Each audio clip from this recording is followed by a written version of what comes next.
This is the state of the squad. We really went all out on the graphic, but it's a special segment where we're going to spend the next, or segments, we're going to spend the next 45 minutes going from goalkeeper all the way through. And if you've been paying attention on the One Soccer social media channels this week, we've been asking for your input with polls out, different debates. We are going to get to all of it. This edition of Match Night also being simulcast on YouTube, so please feel free to join in the conversation as well as we have Jordan and Christian walk us through some of the potential headaches or decisions for Jesse Marsch that he has to make from here, the Romanian and Welsh friendlies, and of course the World Cup just around the corner. So, goalkeepers, that's where we start. Dayne St getting a lot of the minutes lately, but the question that we're asking is he the man for the job? Now, we want to specify here as we go head-to-head between Maxime Crepeau and Dayne St that Dayne has started 9 of the last 12 games for the men's national team. You can see the records almost identical. Slight edge for St. Clair with 1 extra clean sheet with 1 extra game played. He has conceded 2 goals.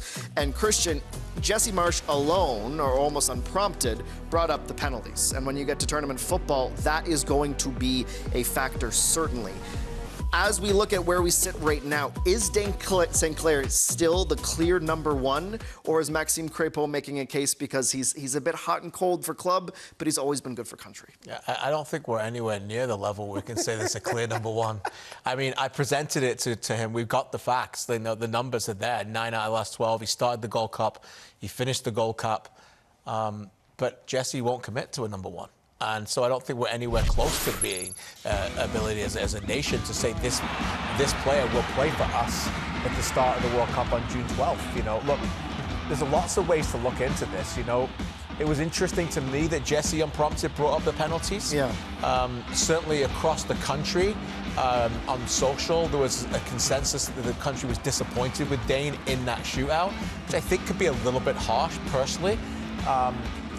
But look, there's a lot of ways to look at this in terms of why right now we're where we are. Many people would say maybe that neither of them have taken it, but Jesse Marsch has alluded to it both privately and publicly to me a lot of times. He still thinks that Dayne St is one of the most improved players from the start of the time he took over to now. And that matters, being most improved. But I also like that Jesse Marsch doesn't need to make a decision right now. This is a good thing. Like, I know everyone at home wants to have their 11 that they can back and see the formation and really drive into the team and say, this is how we're going to play. But a year out or 9 months from the biggest sporting event in the world and you don't know who's going to start, but you kind of know the two, it's a great thing. Show me that you want to be the number 1 guy to be in between the posts. So I like that. Who I favor at this point, this is what it is, and this is what the people are saying. I think St. Clair has the most promise, most potential, most improved, as you said, but Crepeau kind of has those big moments and the feel-good story. You can't go past, whenever I talk to people about Crepeau, they bring up Copa America. Because he just stood on his head. He had those moments. Every time that he has the maple leaf on his chest, there just seems to be like, oh, there's a save factor there. There's something where he's going to stand up on his hat. Or all the YouTubes you see of keepers doing like fly kicks and stuff like that. That's how you picture Crepeau. And St. Clair, even though he's doing all the right things and feeling better, people just love that. Maybe for your nation, you're standing on your head. So I like this competition. I like that we don't know right now, but I think Jesse Marsch isn't fazed by it. What's interesting is that even if Jesse Marsch might be leaning one way, the supporters online certainly are not. As we take you to our first poll, this was posted much earlier in the week. We're even getting comments like this from Del Bertista. Y'all sleeping on James Pantemis better than Crepeau. I guess that's other. That's one of the 7%. Definitely Crepeau. He was amazing during the Copa America. Was a comment from Alex Shea. Matt Watson from Vancouver said when St. Clair made an important save, he clearly leans towards Crepeau, as well as did 66% of those who responded to this poll. Wow. So where do you think that comes from, KJ? Because there's always recency bias. Yeah. Back-to-back shootouts, Canadian Shield, and then into the Gold Cup. Yeah. The goalkeeper of the losing record is Dayne St. So you're going to say, well, what about the other guy? What can he do in a shootout? Do you think it's recency bias? Is there maybe something a little deeper there? Well, first of all, St. Clair's made a lot of good saves, big saves for Canada. Sure. He made a huge save when they were on the ropes 1-0 down in the first 10 minutes against Mexico, and it could have been out of sight. So where does it come from? Look, it's a fascinating number. I think what Jordan alluded to is really important. You know, Maxime Crepeau has done very little wrong for Canada. And in a big tournament where the country got to see all the games and we had millions of people watching those matches at the Copa America, and you could see what Maxime Crepeau did, I think a lot of people across this country go, that's our number 1. I want that guy playing at the World Cup, playing against the best teams in the biggest stadiums, in the biggest site.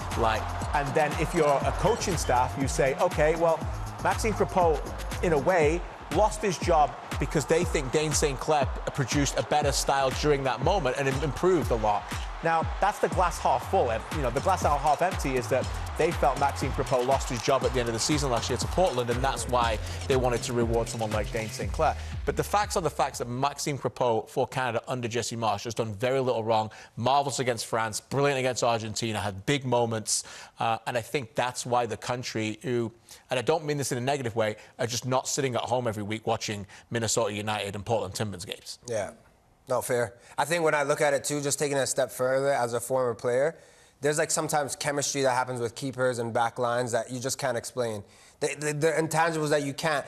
You can have the same type of keeper, but one keeper might just perform well with that back four, and everyone just feels good. Or might just have that big save. It's almost the same when you look at strikers as well. Sometimes there's a striker that looks so out of place, but always finds the back of the net, whether it be in the 10th minute or the 80th. So you play them and you build a team around them because you know they're going to produce a big moment. I think that's what we kind of see with Crepeau.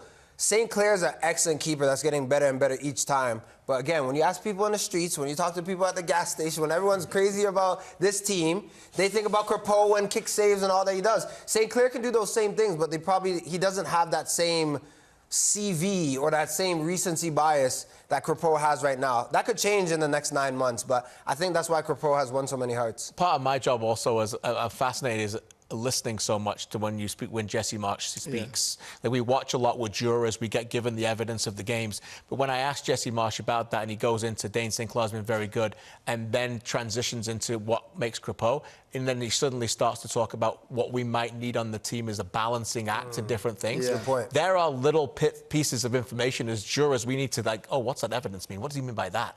And I can only surmise, I might be wrong, but what I think there is that he is looking for leadership.